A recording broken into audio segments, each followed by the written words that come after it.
Good morning, Mr. Holness. I know it's early. How you doing? Good, thank you. What are you going to do for the people of Belgrade? We're going to make sure that they have access to early childhood education, good health care, jobs that pay a living wage, improve their housing stock, and bring the support of the federal government to match with the county and the local government to improve their lives. Thank you, sir. Thank you.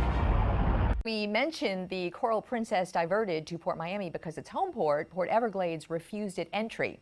This week, Port Everglades did finally admit Holland America's Zaandam and Rotterdam back to dock. Some of the most critically sick are now at Broward General. And so let's start there with Broward County Mayor Dale Holness. The mayor is with us via Skype. Good to see you, Mayor, and thank you so much for joining us. Good seeing you also. So first of all, we didn't deny access to the port. What we asked for was a plan similar to what we did with the Rotterdam and the Zaandam.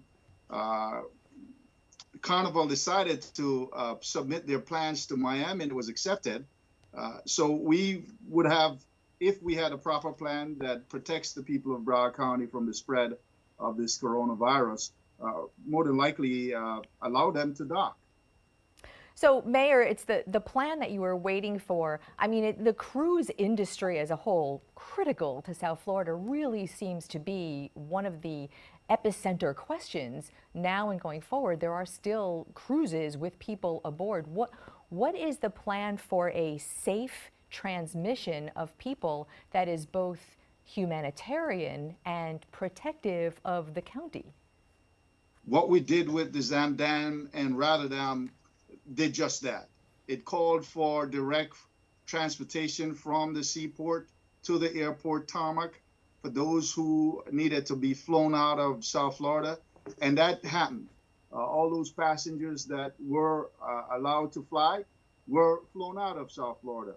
Those who needed to be hospitalized were taken directly to the hospitals. We have some passengers still on board. I think there are about 54 passengers. 22 of them are not fit to travel at this point in time based on the Centers for Disease Control and Prevention guidelines. And some are companions of those who might be hospitalized or those who might not be able to travel at this point in time. We are a humanitarian people in Broward County, and that's why we devised a plan that protected the people of Broward County, but also allowed those who needed to go home to be with their family to go home. Tourism is an important thing for South Florida, and we are aware of that, and we want to welcome people back when this is over. So we care enough to ensure that those people who needed to get home got home. Mayor, I wanted to ask you about the Broward Sheriff's Office and Palm Beach Sheriff's Office now dealing with deaths of deputies on the front line from COVID-19 complications. 39-year-old Shannon Bennett is the Broward deputy who passed that we learned about this weekend. We hear from the Broward Union that there just is not enough protective gear to go around.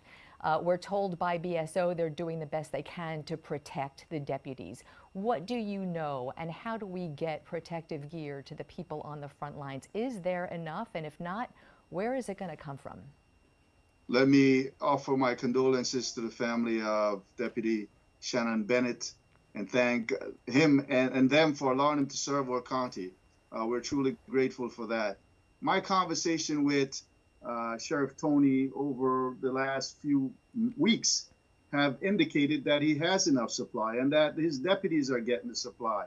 I don't understand the difference between what the union is saying and what he's telling me. He's assured us many times that he has the supply that he needs to protect his people in enough supplies to do that. Do you know? Do you know?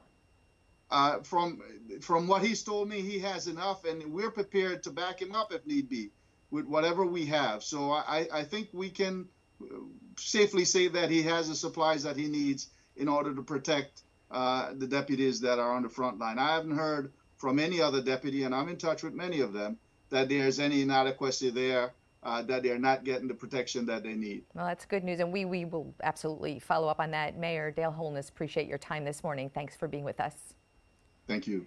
Our top consideration is the health of our community as well as those on board. The Broward County mayor and members from the Florida Health Department allowed 2 Holland America cruise ships to dock at Port Everglades, but there were several restrictions they had to follow. We're grateful that we're able to find a solution that benefits everyone. The restrictions were that those who were critically ill would be hospitalized, while 26 passengers who had flu-like symptoms would be staying on board to quarantine for 14 days. The crew will also remain on board. However, officials say the 2 ships will not remain at the port the entire time. It is a solution that provides for the well-being of the people of Broward County and further prevents the spread of coronavirus COVID-19. The agreement between the county and the Carnival Corporation also included that those from the ship deemed fit to travel would have charter flights home. There are 4 charter flights leaving on Friday and a 5th leaving on Saturday. These passengers will go through 2 sets of screening. However, some passengers on board were Florida residents. Another group of passengers who live in Florida, that's approximately 38, will be provided private transportation directly to their home.